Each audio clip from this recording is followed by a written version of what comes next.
What is going on, everybody? Good Friday night, already August 30th, 2024. We are here to recap the latest edition of Friday Night SmackDown and get you set for Bash in Berlin, which starts very, very early, especially if you're where my man Sid is. Well, actually, no. Well, wait, no, later. I'm sorry. It's evening like time. Like a normal show. It's gonna be 6 p.m. tomorrow. I'm gonna get done with True Hill Heat and then go right into Bash in Berlin. Tell you what, though, like in all seriousness, before we really get started, Dutch Mantell here with us as always. Can we like normalize 1 p.m. pay-per-views like on the East Coast? Like, no, I absolutely loved the 1 p.m. start time for All In last week. I'm going to love the 1 p.m. start time for Bash in Berlin tomorrow. Like it seems it's like NFL style Sunday booking, and you turncoat bastage. I love it. I love you it. college football fan and saying, "Oh no, I'm glad WWE pay-per-views are starting at 1." Hey, that's the second quarter of the college football season. Yeah, that's why they'll never do it, because during the fall you're going to be competing with football no matter what day you're on. But hey, during the summer, during the spring, do it. That'd be good. Often. Do it and do it often. 1 p.m. WrestleMania. Who says no? Except everybody. Anywho. Well, isn't the Saudi show in November? That's going to start early for you guys. Oh, yeah. How long are you over there, SP3? When are you coming back stateside? I'm hoping I'll be back by then, but we'll see. To be determined. Welcome in, everybody, to Smack Talk, by the way. Appreciate everybody who is in the comments chatting with us as always. Make sure to interact. Send in those super chats. It's the guaranteed way to get your comment read on the air. Ozzy asking, how about them Bengals? I'd feel better if Jamar Chase would sign a contract extension already, but I am very, very confident with the week 1, 8 days away now. Let's just go ahead and fast forward to Saturday and say it's 8 days away. Like I said, we're going to recap SmackDown here a little bit. We're going to kind of mix in some Bash in Berlin preview stuff as we go along. Let's start with the opening match of the night here, guys. LA Knight Open Challenge comes out, cuts a promo, gets Washington, D.C. booed by the crowd there in Berlin. And then we see Ludwig Kaiser be the one who answers this open challenge. Last week we speculated, would it be maybe somebody like an AJ Styles? Would it be somebody like a Shinsuke Nakamura? I think they actually went with a really smart choice here to get Ludwig on the show in his home country of Germany. It surprised me they started with Ludwig. Yeah, he is a Raw superstar. I know that's going to rub some people the wrong way, but hey, it is an open challenge. I'll allow it. I'm fine with it, mostly because this man got a hell of a reaction. Well, he ought to. Pop, that's his hometown. Put on a great match, I thought. Smooth counter from the BFT into the Kaiser roll, which, by the way, is one of my favorite names for a move in all of WWE. Sounds like a breakfast roll, doesn't it? Give me one of those Kaiser rolls and 2 eggs. Kaiser roll, please. Yes, with some coffee. Absolutely delicious. But anyway, love the Kaiser roll. Gets a close 2 count on that, I should say. Took Knight 3 times, but he finally connects on the BFT. Started getting booed there a little bit in that match. That was to be expected. I really like this performance from Kaiser. He was never going to win this, but I love that he got this spot. Dutch, you've always been kind of big on, well, obviously Gunther, but you've been a fan of Kaiser from what you have seen of him. I thought this was a good performance for him tonight. Oh, he's great. I mean, technically, he does everything with purpose, and it's believable. And there's no bullshit with the guy. So when he went out there, good for the Berlin fans, because now he's one of their countrymen going up against the champion. Great match. And did they turn on LA Knight just a little bit at the end? I think they were mad their hometown boy got, yeah. I'm pissed off too. He still got the fans doing the LA Knight thing. Like, that's what I was worried about. Yeah, like, he's over. I'm not saying he was going to get up on the turnbuckle and do the LA Knight thing, and nobody was going to do it with him. I'm like, okay, they still did it with him. So they're still riding with him, but they're mad that Kaiser lost. It was just like they like Kaiser better for obvious reasons, SP3. Yeah, LA Knight got a huge reaction coming out. He gets one of the biggest reactions to one of the biggest baby faces in WWE right now. But this was a nice little showcase for Ludwig Kaiser. I appreciate them putting Ludwig Kaiser on this show since he wasn't able to make the Bash in Berlin card. It is once again WWE not following his draft rules because Kaiser is definitely a Raw superstar. But hey, it's Germany. It's Germany, so he's allowed to be in his home country and get showcased there. And he got a huge reaction from this crowd, and this was probably the most the crowd was into the action throughout the night. So fun way to kick off the show. Very good matchup here. LA Knight 2 for 2 on good matches that were arguably the match of the night last week with Santos Escobar, and now this week with Ludwig Kaiser. So LA Knight's title reign is off to a good start. He hit how it. big? He quit How it, big he's is on to the Kaiser? next. How big is he? How tall is he? He's 6 foot, right? Yeah, he's about 6'1", 6'2". Yeah, he's because LA Knight, he's a little bit short. I think he's like 5'11" or something. His actual height. Ludwig Kaiser is 6'3". 6'3". Really? Yeah. That's close. That's bullshit. Nobody believes those damn measurements. They always stack them up. Okay, call it 6'2" with some good boots. All right, It's like Allen Iverson being measured at 6 feet. He's definitely like 5'9", 5'10". he's about as tall as that statue they got for him up there in Philly. That's his boy, The Undertaker. They told us he was 7 foot tall for half of his career before Big Show came around and we realized he's only 6'9". Well, he settled down. I've taken all those bumps. You get shorter as you get older. That is true. That is true. That is true. I used to be right at, not at 6 foot, but right at it. I'm like 5'6" now. Hell, I'm just like a damn midget running around. I'm looking up to people now. I'm looking up to my 13-year-old granddaughter. Me and my brother are the same height now. He was 2 inches taller like our whole lives. And we're the same height. And he's only 4 years older than me. So I'm going to be like 5'6" in about 4 years. Damn. Someone who is a very, very tall man that we definitely want to hear from Dutch about is my namesake, Sid Vicious, Psycho Sid, who passed away this week. An absolute legend, one of my favorite stars growing up because, like I said, he's my namesake. And I've been being called since like elementary school, anything between Sid Justice, Sid Vicious, or Psycho Sid my entire life. And thanks to that gentleman here. Dutch, any stories about Psycho Sid you want to give us this week celebrating his life and like?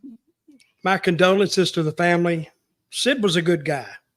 A little bit unpredictable sometimes. When he had a softball game, he'd have that take preference over a booking because he loved softball. And he wasn't announced as from Memphis, Tennessee. He was always announced from East Memphis, Arkansas, which is right across the bridge from Memphis. Oh yeah. Sid, one time I went on, this was a time when I was with WCW.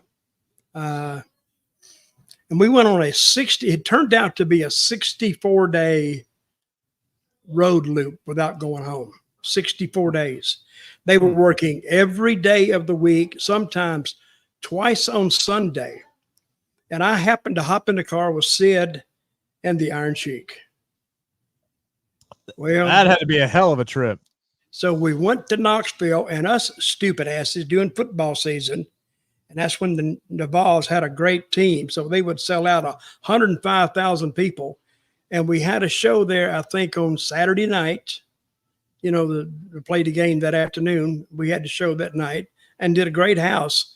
But there's no hotel rooms. Well, imagine that. 105,000 people come to town. And there were no rooms at all. We finally found a room like at 12:30 at night at some damn rundown, used to be a Motel 4, was probably a Motel 2 by the time we got there. And got in the room. It was horrible. But you either get that or you just sleep in a car. So black and white TV. And somebody says, Sheik says, let's Vicious, let's go get the drink. And they said, okay. Now they want to go out.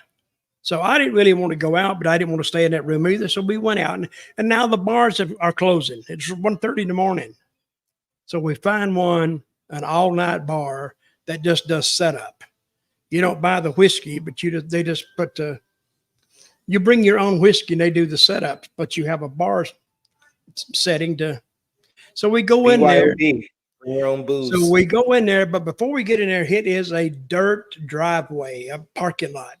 Beware of gravel dirt parking lots at a bar, especially at 2:30 in the morning.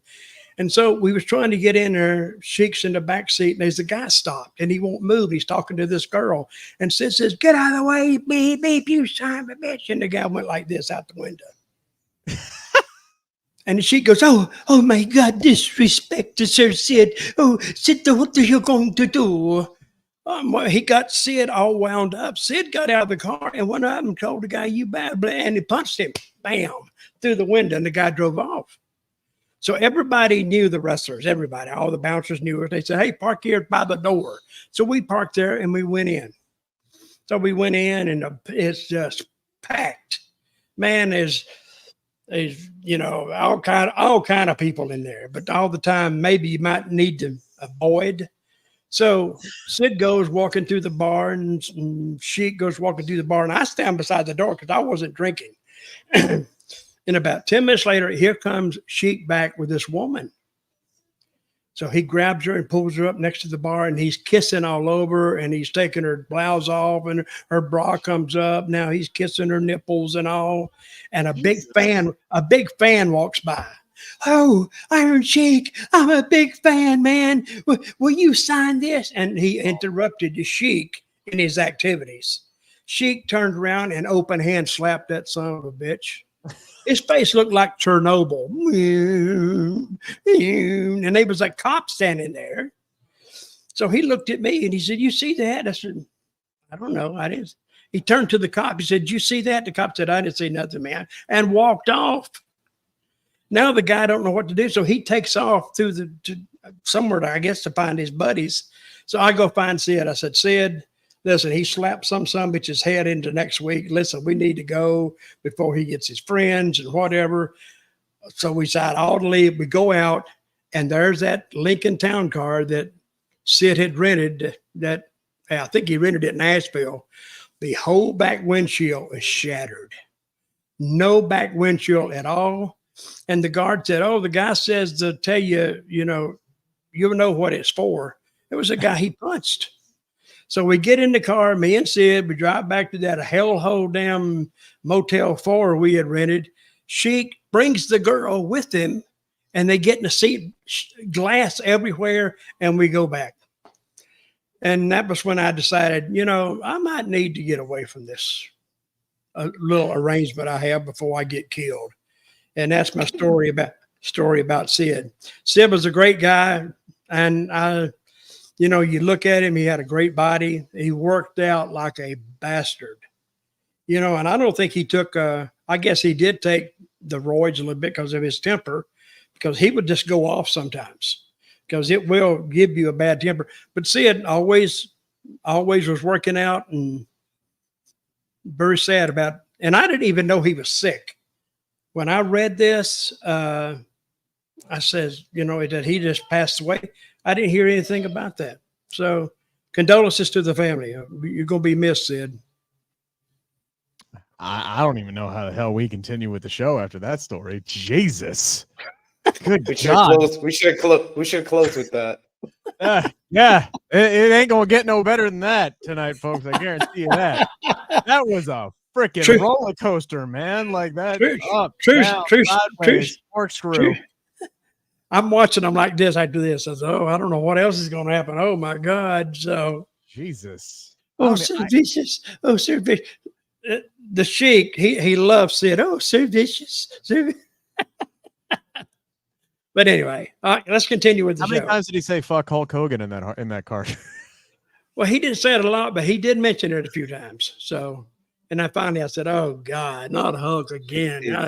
How much? The Hulk Hogan. The Hulk Hogan. Fuck Hulk Hogan. Fuck. He was trying to say Doug Furnace in Knoxville, and he couldn't say the name Doug Furnace. And he used to say, I tell you what, Doug Fuckness. I said, no, you can't. It's Doug Furnace. Oh, okay. Doug Fuckness. I said, no. And I finally got him to saying Furnace. Okay. Oh, Doug Furnace. I said, good. Now you can go out there. So he goes out there and I'm listening and he says, I tell you one thing, Doug Fuckness. He said it again. I said, well, so much for my teaching. And the place was seated about 10,000. It was almost full. It was a hell of a house in there that night. Fuckness. I wanted somebody to come say, who told him to say that? I go, take off. That's a pretty good story. I enjoyed that one. I enjoyed that one a lot. Jesus. Okay.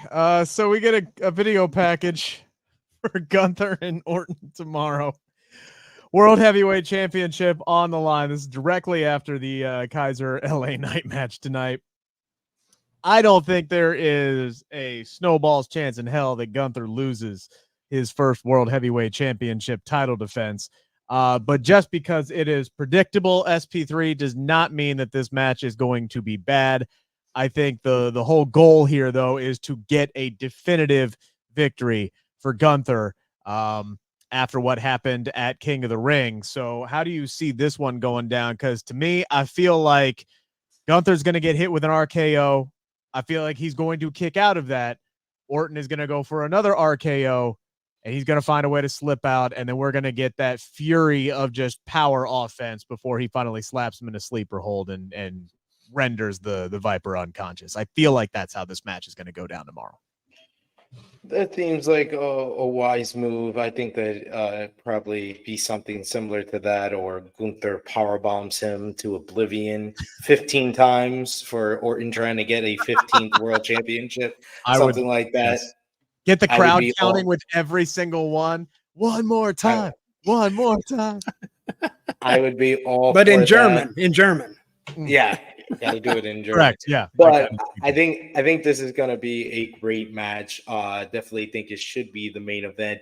And yes, I'm going with Gunther to retain. Dutch, how would you book this one? For Gunther to go over however he wanted to do it, and anything that damn Orton will agree to. Just go out there and they will come up with something like that. Just a straight up deal, because they will have a hell of a match. And Gunther is going to light him up like a Christmas tree. He's going to be, yahoo! Whop, whop, whop. And the fans will enjoy that. And see, the fans in Europe, they don't see WWE live events that much. So they're live. What was the town they were in France? Nice? Was that the NICE? Lyon, that's right. Yeah. And that crowd was electric. This wasn't as electric as that one, but they were live. So I think Gunther goes over straight up because they got big plans. I predicted that a year ago. I could see it. Well, here's how live they were, Dutch. They were cheering your boy Baron Corbin tonight. Baron Corbin, Apollo Crews versus Legado del Fantasma. They're drunk. That's why they're out at all the out of them damn bars. They were hammered. They was out in the red light district and just hammering those damn beers down is what they were doing. Legado gets the win with an MTY is what they call it. Los Garza get the win. Santos Escobar chucks Corbin into the steel ring steps, which was Dutch's favorite spot of the entire night. I actually thought this was a pretty good showing for Corbin and Crews. They have some creative, not creative, but they have some fun tandem offense. Baron Corbin is finally getting to wrestle a little bit of babyface style, and he's pulling out some stuff that we haven't seen him do in the past. He looks like that's the ugliest babyface in the world. Baron Corbin. Only a mother could love that face. So. But SP3 on commentary tonight, you had Wade Barrett say, despite the loss, big things are ahead for this team. Are you buying or selling that? Selling it hard. I'm putting it up for auction. I'm not just selling it. I'm trying to get rid of it. I might put it on the corner, like a couch that you don't want anymore, and you don't think Yeah, that it put will it out in sell front of your well. house. Yeah, Just put take it out it. in front of the house. Someone just take it off my hands.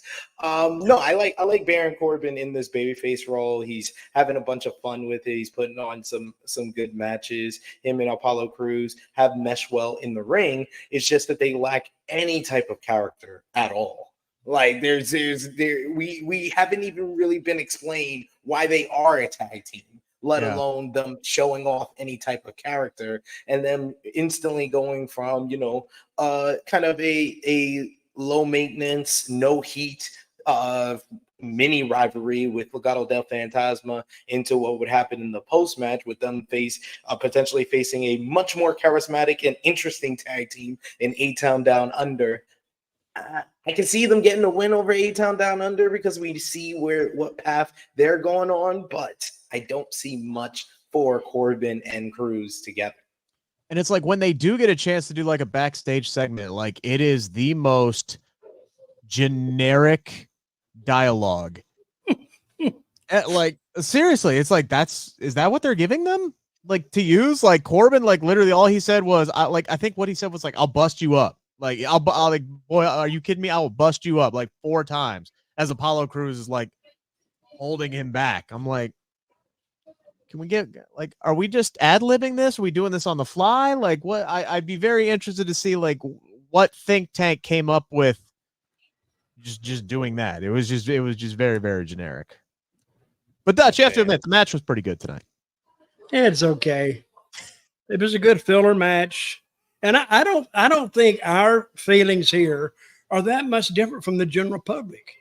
I mean, if all of a sudden Corbin and what's his face are on TV, and somebody said, "Hey, they're on TV," you don't run right in there. You can't miss it. That's not can't miss TV. That is must miss TV. Maybe you go. That's when you get you a sandwich or a Coke or something, and say, and you don't even have to come back and say what happened because you know what happened. Nothing happened. So it's actually a time saver for you. I mean, it felt like. Go ahead. It felt like a match that they just put out there to prove how hot this German crowd was, that they would react to this match that in any other place wouldn't get much of a reaction. No. Oh, this match would not have gotten a great reaction in any city in the United States. It would in Oil Trough, Texas.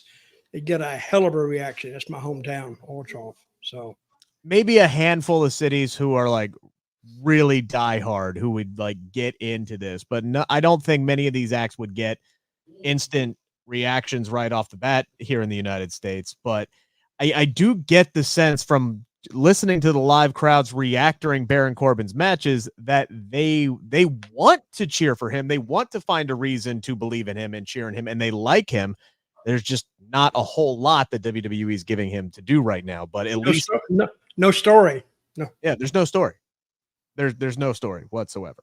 Hopefully he gets one soon because I really do like Baron Corbin as a human being and as a performer. We had Solo Sikoa doing a vignette backstage segment hyping up Bloodline versus DIY and Street Profits. Sounded like they were going to be doing an 8-man tag, not like a triple threat tag match. Is that what everybody else was reading into their 8-man tag next week, 4-on-4? Okay. Yeah. Solo Sikoa saying that afterwards those boys are going to acknowledge him. It says, look what he did to his own family. And he starts talking about his first night as the head of the table, the tribal chief. He took out his own brother Jimmy, took out the wise man Paul Heyman, and then took out Roman Reigns. And he said, if that's what I did to my own family, just imagine what I'm going to do to you guys, which tells me sooner rather than later, maybe even next week, Jimmy Uso gonna show up because this is like the first time Jimmy Uso's been mentioned on TV in a hot minute. And the second they said Jimmy, I'm like, oh, Jimmy's back. He's ready. He's coming back. That was my first thought as well. I was like, oh, this is like the first time in 4 months you are mentioning him. He must be on his way back into this whole story. Which, I mean, I will say once again the same thing I said last week. The show desperately needs Roman Reigns back, but I wouldn't mind Jimmy Uso coming back to. Why would they need Roman when they got Corbin? I mean, that's a hell of a trade-off. Roman Reigns is not here. He's in somewhere. But Hey. we have Corbin, Baron Corbin. Oh, Hey, Baron Corbin is still one of the last 5 guys to pin Roman Reigns. Just remember that, Dutch Mantell. I will remember that. I don't know why, but I'll remember it now since you brought it up. I'll keep reminding you, damn it. Anyway, he pinned Roman Reigns. Yeah. Oh my God, the whole Craig team must have been drunk. Until Jey Uso pinned him at whatever pay-per-view that was last year in the tag team matchup, the Usos versus him and Solo. Corbin was the last guy who pinned him in 2019. That was back with the whole dog food feud. That's 5 years ago. I know. Only Sid thinks back that far. Sid thinks back to like 1947. That's how far. No, usually in 1990, because when Sid passing away, it reminded me of the first pay-per-view I ever went to live, Survivor Series 1996. When I saw Sid versus Shawn Michaels at Madison Square Garden. And I was a big Shawn Michaels fan, and the crowd overwhelmingly chose Sid over Shawn Michaels, despite Shawn Michaels being the top babyface.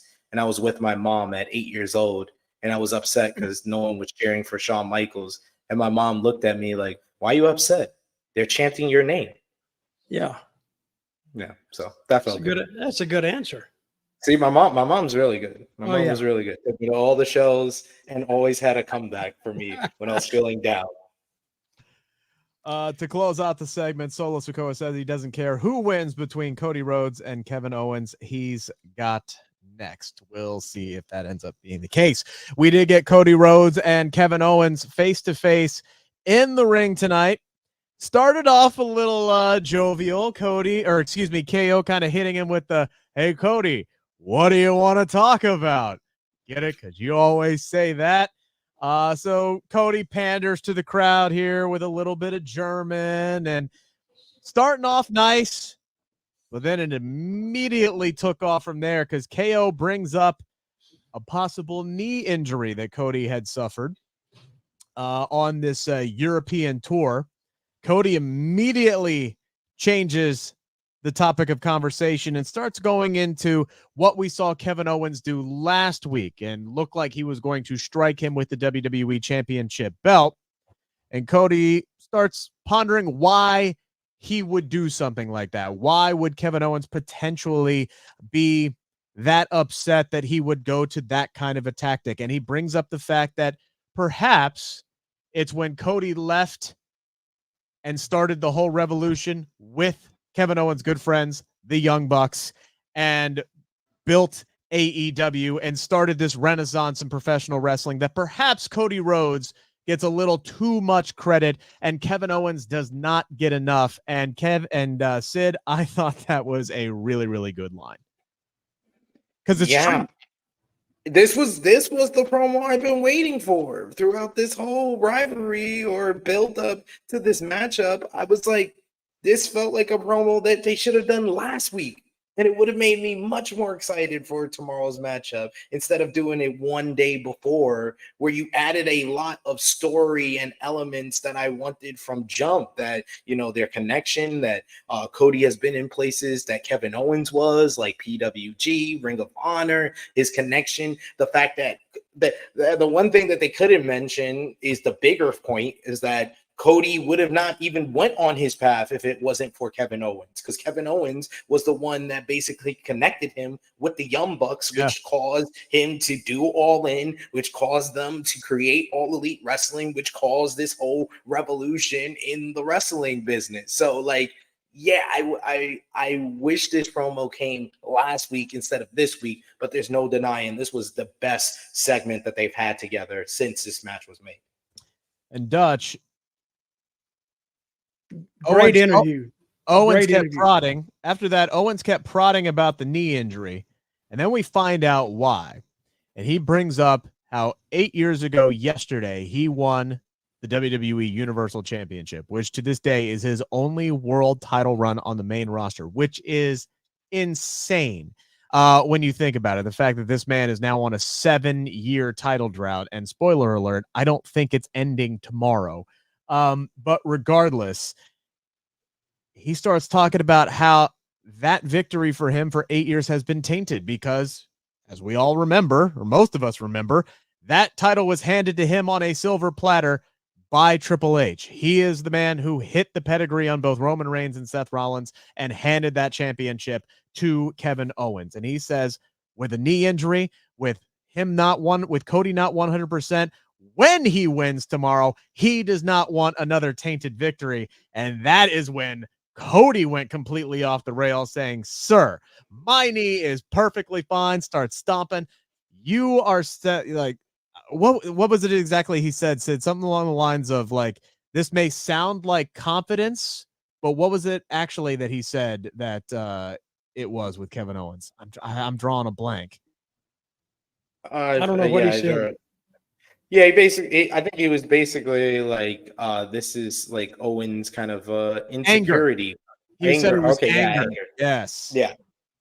Yeah, because he is angry because of the fact that, you know, he had his biggest moment, his biggest match of his career at WrestleMania 38. But who did he have to share that spotlight with? It was me. I am the one that came back on the same night you finally was in the main event of WrestleMania. And he's right. Like everything that Cody was saying, it was right. And you could tell a little bit it was getting under the skin of Kevin Owens and bringing out that anger. And I think that's what Cody wanted. He doesn't want this kind of jokey, happy-go-lucky linking of Cody as, you know, his friend Kevin Owens. He wants the prize fighter. He wants an angry Kevin Owens to go at him because that's the real challenge for him. But I love Owens kind of always telling the truth, always kind of pulling back the curtain and talking about the knee injury, talking about the fact I loved him saying that you didn't even go down on one knee when you came out here. That was like good. Really good stuff where they put stuff from, you know, the tour and how it's affected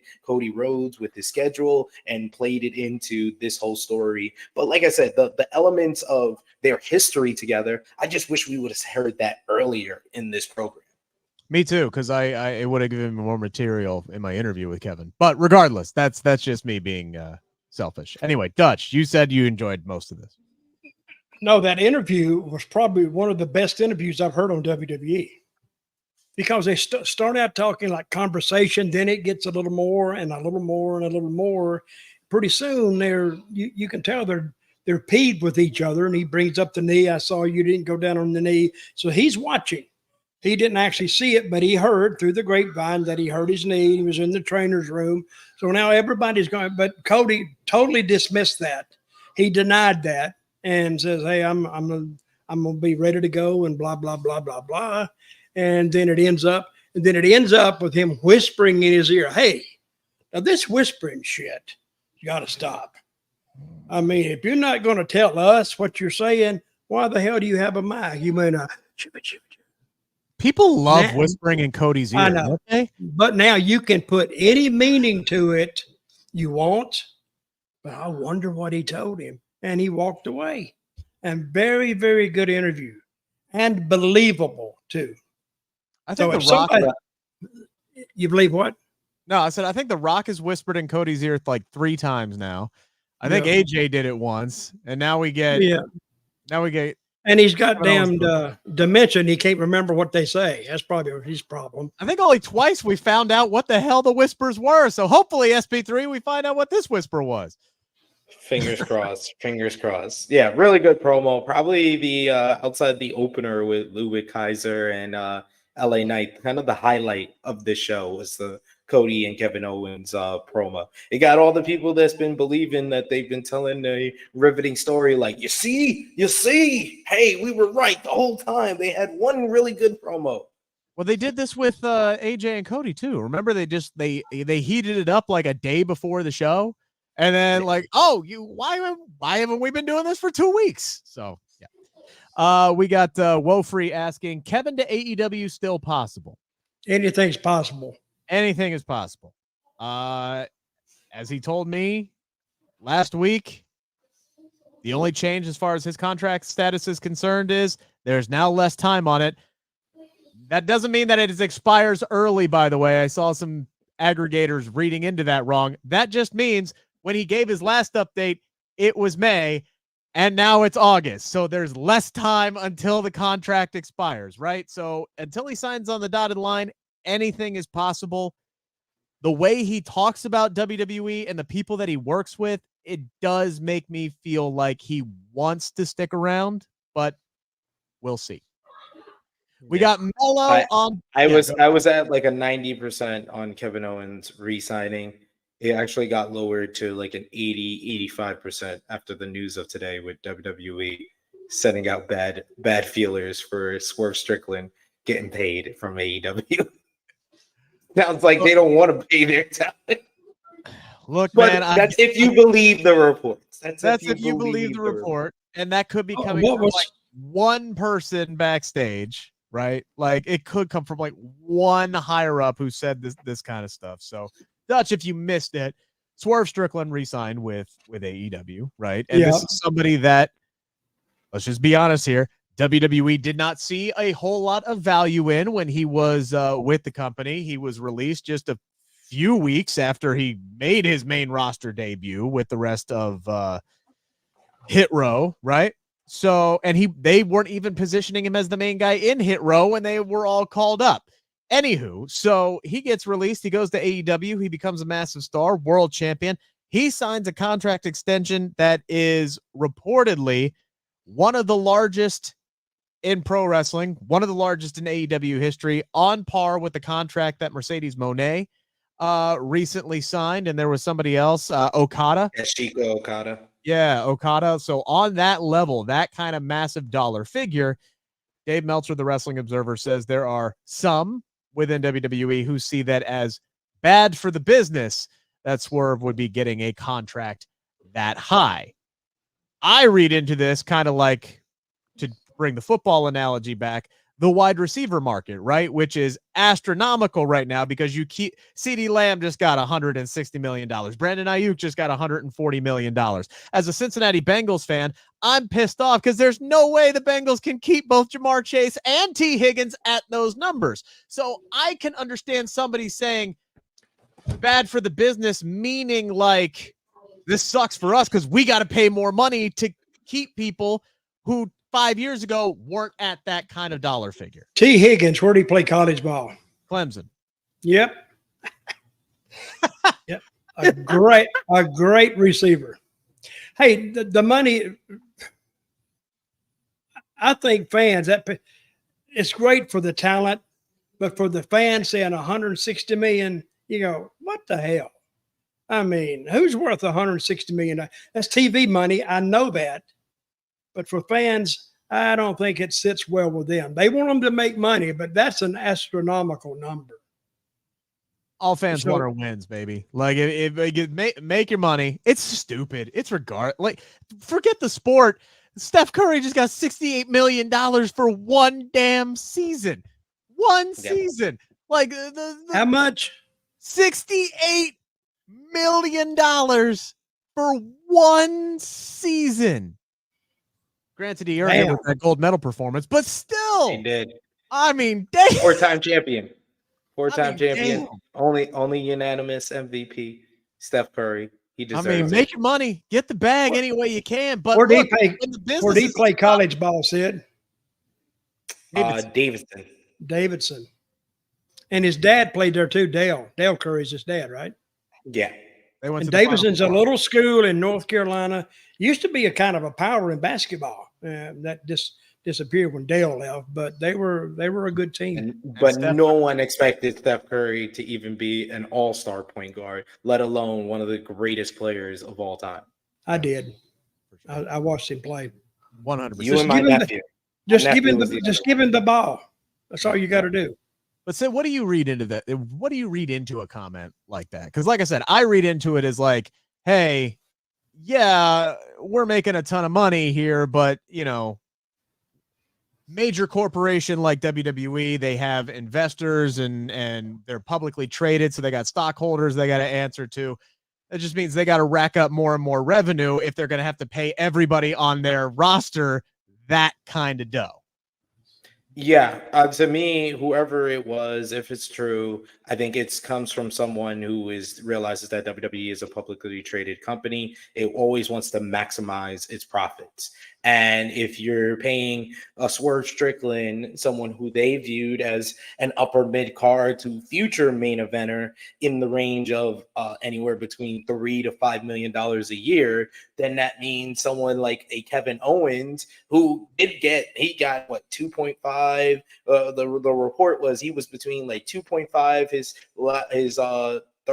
first year, and then 3 million the second year, and then 5 million his third year. His contract is going to have to go up because he's been in the main event of a WrestleMania. He's done so much for the company, so his rate is going to go up because of Swerve Strickland getting the contract that he get when he's getting like basically 5 million a year. So I understand where WWE is coming from if the report is true. I understand what AEW is coming from, that you're not investing in Swerve Strickland for right now or what he's going to give you in the next 2 months. You're thinking about what he's going to give you over the next 5 years that he's under contract and how important he can be with all the other jobs that he's doing behind the scenes. So I understand both perspectives, but I am number one, talent first. Yes. I told Dutch last week, I go by the same mantra that MJF's happy that Dutch Mantell's on this podcast making money. I'm happy that MJF in my Kentucky trailer. In my Kentucky trailer. I'm happy that MJF is a rich son of a bitch. I'm happy that Swerve Strickland is getting paid. I'm happy that Daniel Garcia is getting a lucrative contract. I'm happy for all the talent. I'm happy for Stephanie Vicaire getting a big money contract with WWE. I'm happy for Julia potentially debuting on Sunday for NXT and making a lot of money in the USA and raising her star power. I am all for the talent getting the bag, and hating on someone getting the bag is very unbecoming to me. John Castro, will AEW ever make a profit paying out that much money? Reportedly, and I believe this was Sean Rossap in part of his report on this today, they are expected to be in the green, shall we say, with their new TV deal once it has been signed. And again, you gotta keep things in perspective. WWE, much larger company, publicly traded, right? Stockholders that they have to answer to. AEW, smaller company, not that much, not on that kind of a grand scale. So what their level of profitability is and everything like that, it's going to be a different target, a different number that they're going to be hitting. The Khan family, they own all of AEW. Yeah. Right. They own the whole kit and caboodle. Yeah. I have some news for us, some breaking news. Dutch Mantell, your good friend and WWE Hall of Famer, JBL, just showed up at TNA Emergence to greet Nick Nemeth after he won the main event against Josh Alexander. He came out, he whispered something in Nick Nemeth's ear, and then more whispering. Yeah, more whispering. What's the big deal? On a Friday. Jibba. That's the Friday night. This is the Friday night. You put it in the headline, Sportskeeda Whisper. That's the name of this episode of SmackDown. It's all about the whisper. That's the next TNA pay-per-view. TNA Whisper.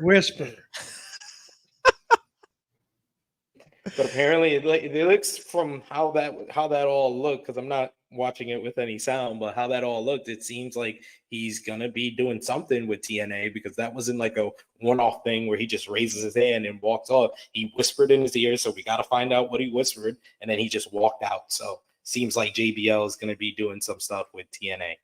All right. I may have to call him, see what he's doing. Get the scoop. He'll say, He'll now. Don't tell anybody. Oh, I won't. On your podcast immediately 5 minutes later. We had Mello and Andrade 4 tonight here, gentlemen. WWE now officially counting. They had a 2-1 marker in the corner as this is going. We still don't know what they're playing to. We don't know if this is a best of 5. We don't know if it's best of 7. We don't know if they're going old school Major League Baseball and doing a best of 9. We don't know at this point. But Andrade had a couple of really nice moves in this one. The springboard Spanish fly was great. That spinning back elbow he connected on sounded like a shotgun went off. Mello somehow still kicked out. He was able to utilize an exposed turnbuckle, hits the nothing but net.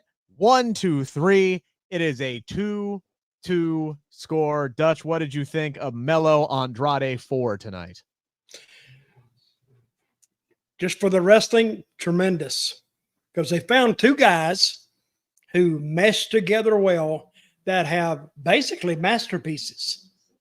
There's no mistakes in this. So when you watch them, it's two guys who know what they're doing. And of course, the fans don't know who's going to win. I don't know who's going to win. I have my idea, and the fans have their ideas too. But it's tied up right now. So now, but I'm thinking, how are they going to wrap this up? So they got to involve a third individual in it somewhere. So I don't know. But now I think they're going to end up being buddies. I think down the road they got to be. So I think good way to get both of them over, and they don't mind putting each other over, and they do a great job of it. To me, SP3, if I'm booking this, we got another month, 5 weeks or so until Bad Blood in Atlanta, Georgia. I am doing game 7, match 7, whatever you want to call it, at Bad Blood. And it is, for me, it is a number 1 contenders match for the United States Championship. I think that is the direction that they should be going for this, is to give each one of them one more win and then call it a best of 7.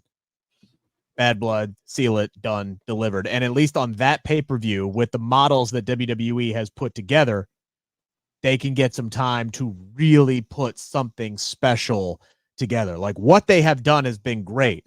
You give these guys 30 minutes to go out and put something together. Great.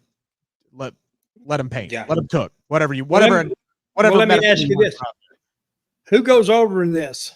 Who advances? In the end, I would say Melo needs the He does need it. He does need it. He needs the final win more. I don't think Andrade does. I think that Andrade is always going to get over with his ability to wrestle. But Melo, they've been having him in the role of having good matches and losing a bunch. This is the first time that he's actually getting some significant wins that people are going to remember. And in the end of this, I think that it should be Melo who gets the win. But I can see, but the way they're booking this, it seems like Andrade is going to get the win in the end of this, because I see Melo probably winning 3 straight against him. So it makes him look strong that he got 3 straight. I feel like I want to do a whole Stephen A. Smith rant when that happens. You can't let that man come in your house. It's blasphemy. What would your wife think of that? What would the queen do if someone came in your house and tried to beat you 3 times in a row? He got a lot of heat from somebody that's talking about every week. He talks about the Dallas Cowboys. Somebody was telling him, shut up and talk about something else. But he's a great talker. I like listening to him. I think these two guys are very much akin to a Rob Van Dam and Jerry Lynn, where they are just getting over more and more the more times that they go at it. And they have really perfected their whole TV format, where they've been giving us really good matches that go through 1 or 2 commercial breaks, and every match is playing off of the last match. And this was the first time that Melo got the win with like his finisher with the nut and butt net in the end, and got a significant win over Andrade here. So I want to see this further develop. The crowd got into this at big time. They did not react to their entrances. We'll know that they have really done an effective job when one of these crowds reacts to both guys coming out before the match even starts. And all 4 matches, it's been dead silent, on their feet by the end. So yes. We'll know that they have really that was my MO.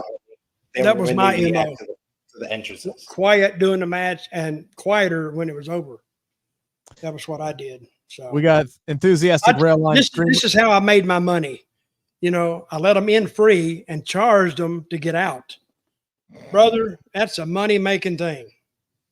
One guy said, I'll pay $50 just to get out of this shit. I said, okay, give it here. Watch that attitude, buddy. What I'd do.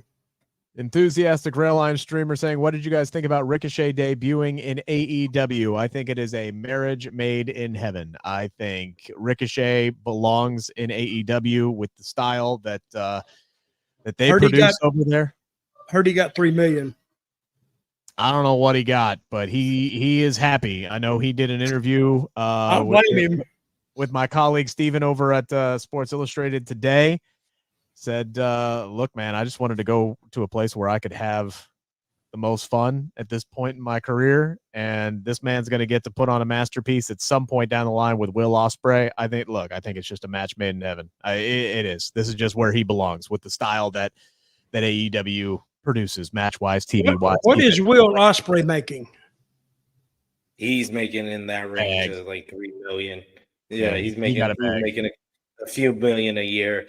Ricochet, like Rick said, he's the perfect kind of fit for AEW. In a perfect world in the professional wrestling landscape, I feel like we would be doing trades, and seems like Ricky Starks and AEW are kind of over that relationship. It's very much a toxic relationship that you just stay in because you got no other place to go, or you're under a lease that has you there for another year and you got to stay in the apartment even though the relationship is over. Let them go. Let them out of their lease, AEW or Ricky Starks, whoever is keeping them under contract or keeping them together, because Ricky Starks is the type of guy that is match made in heaven in WWE. Correct. Just like Rick is a match made in heaven in AEW.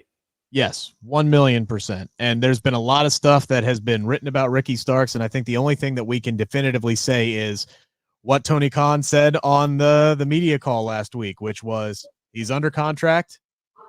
We love him as a performer. He's still here. He ain't on TV. That's all we know about Ricky Starks right now, and that's all we're going to know until he shows up on TV somewhere. Roland Curtis with a super chat. Since Carmelo Hayes makes so many basketball references, I'm guessing that it's going to be a best of 7 series like they do in the NBA playoffs. I mean, they do best of 7 in MLB as well. So, I mean, I think it's just going to go best of 7. I think in NHL, they do best of 7, don't they? They do. Yeah. They do as well, too. Yeah. So, but hey, whatever. It can go 9 for all I care. These two. Hey, I told y'all guys. I already told y'all guys like weeks ago. This is going to 7 because my headcanon already said it was going to. This is a 7-game series. WWE don't need to announce it. They just need to give me 3 more matches. But I agree with Rick. The final match needs to be on a PLE where they got infinite time, no commercial breaks, and it will be one of the best matches. And you're picking what's the guy's name? The Mexican guy, Andrade to go over. I'm seeing by the way this is being booked, it seems like Andrade is going to win, but I believe Melo needs to win more, and I want Melo to win. I think Melo will win. That's what I'm saying. So I think Andrade does. We had a video package. Nobody gives a crap what you. I'm sorry. It doesn't matter. Anyway, Jade and Bianca hype package for their tag team title match tomorrow afternoon. They say they are inevitable. Is it inevitable, SP3, that they win the tag team titles tomorrow? I hope so. I'm sorry. I like Aladon and Alba Fire as much as the next person. I think they're a great team. They should be called Down of Fire and not the Unholy Union. But that's besides the point. They're very talented, but WWE don't care about them. So put the titles on Jade and Bianca because they do care about them.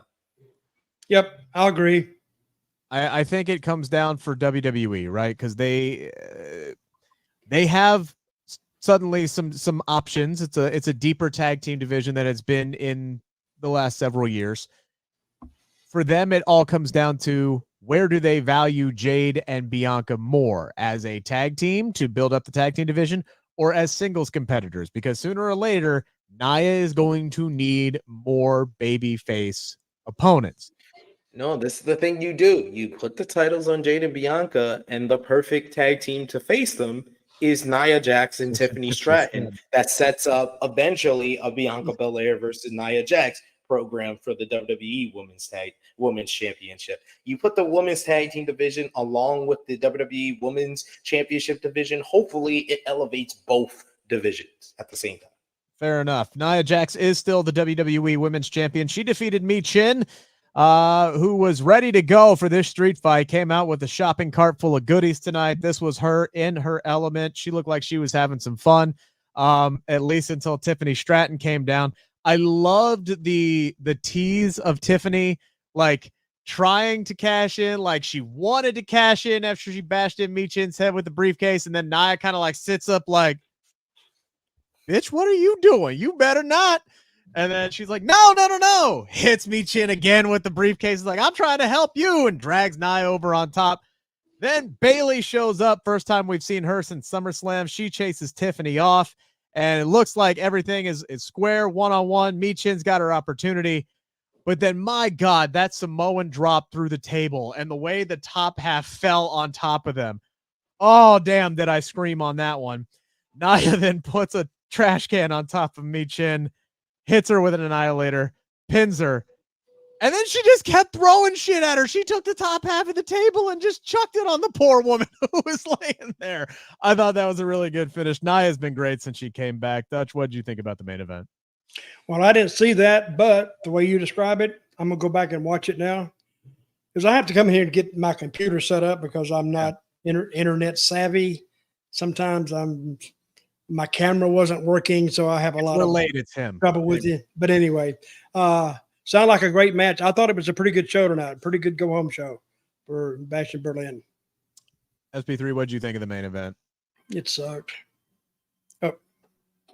No, it was a pretty fun main event. Michin she's in her element in these type of matches. She had a great match with Jada Parker on NXT in this type of street fight type of format. I didn't think this one got enough time to kind of reach the level of that matchup, but this was a pretty fun matchup. The crowd was into it, as they were into everything throughout the night. Tiffany Stratton's involvement works, as they're going to keep teasing her, eventually cashing in on her friend Nia. I like the Bayley return here, and I don't know what that leads to. Maybe it leads to Bayley going at it with Tiffany Stratton for a while and being out of the WWE Women's Championship scene, or maybe it means that we're getting Bayley and Nia once again for the top prize for the women's division on SmackDown. Either way, happy to see Bayley back. Happy for Michin getting this opportunity in the main event as well. My only issue here is that none of this had anything to do with Bash in Berlin. So, yeah, to be the closing segment of the show. Yeah, to be the closing segment for the go-home show.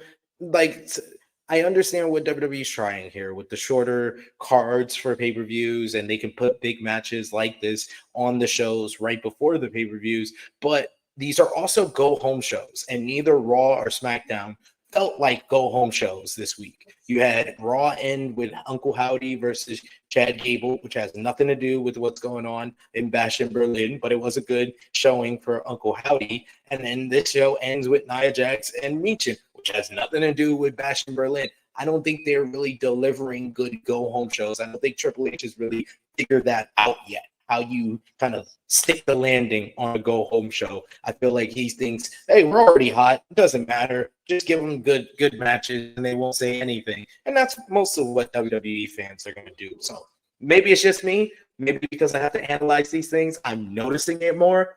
But these are not go-home shows. These are just extended versions of Bash in Berlin with matches that should have been on Bash in Berlin. Fair enough. And I do think it's more like we analyze and we critique and we overthink things, and not a lot of fans are going to pick up on stuff like that. Two more matches here tomorrow night we need to pick right quick. We got the mixed tag team match, the Terror Twins against the Master of the Chicken Tendies and the Women's World Heavyweight Champion. 30 minutes. Go ahead. I'm just talking to myself.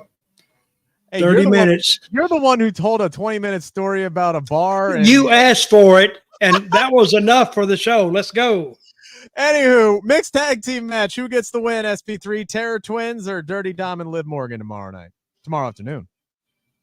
I'm going to go with the Terror Twins for the victory. I agree. I think it makes sense for Rhea to get one up on Liv to tie that score up so they can go into Bad Blood, and then it clears the way.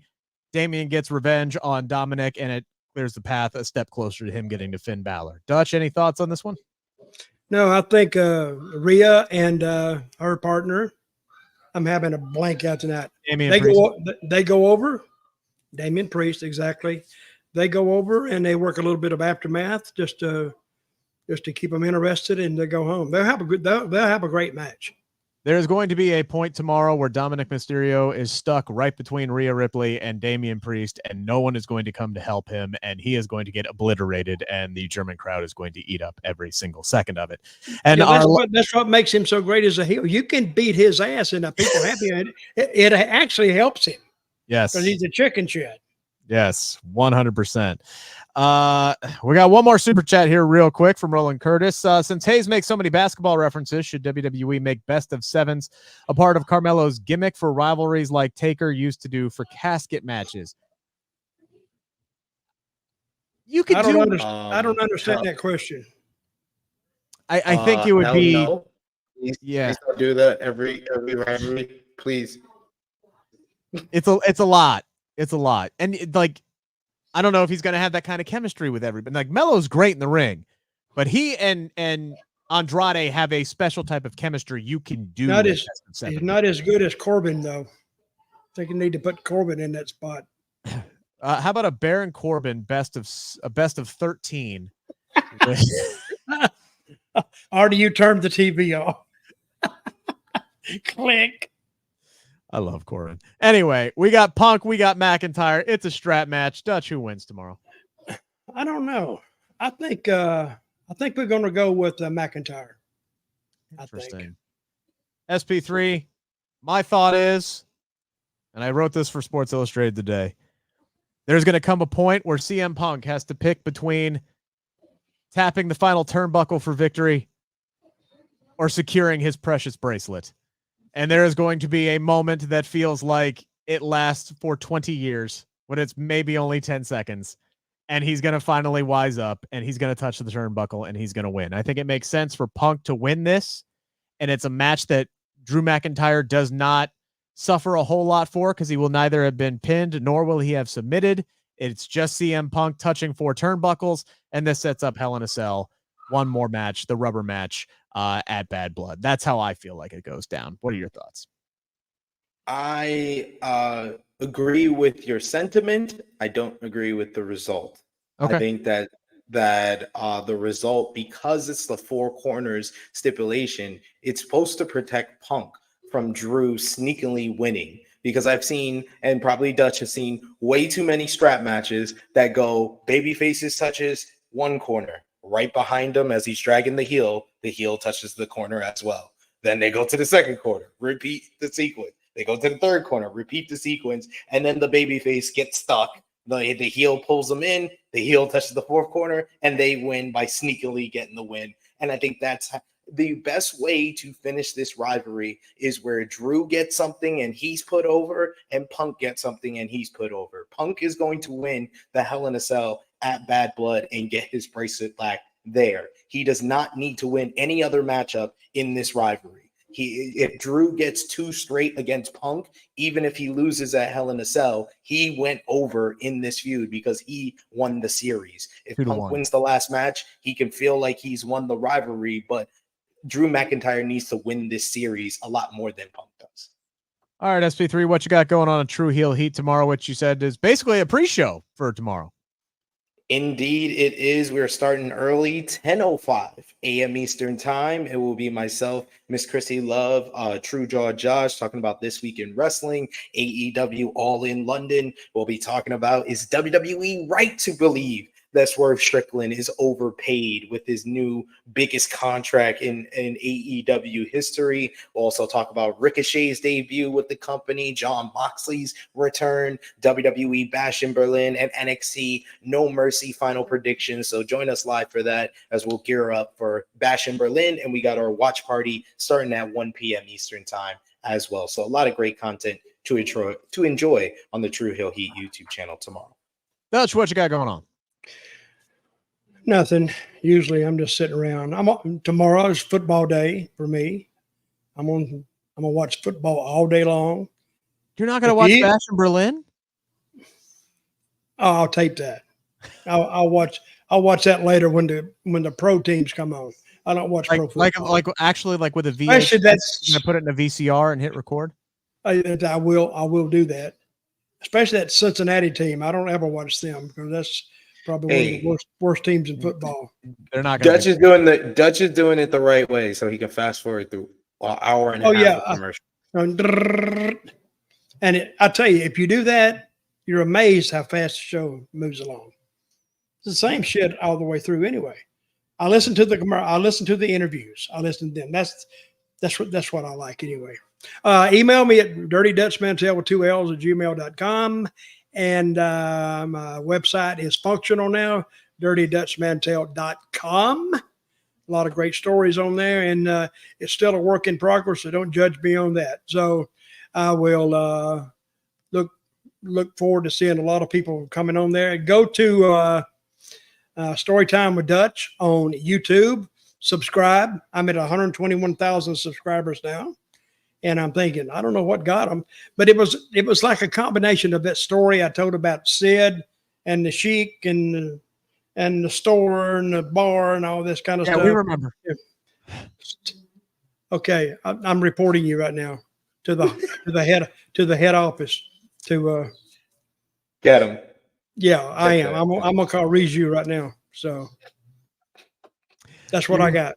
You can follow me on X and Instagram at Rick Ucchino, as it's spelled on the screen here. That's the one-stop shop for all of my stuff over at Sports Illustrated now. Busy week this past week. Talked to Kevin Owens, talked to Roxanne Perez, talked to Mandy Sachs, a.k.a. Mandy Rose.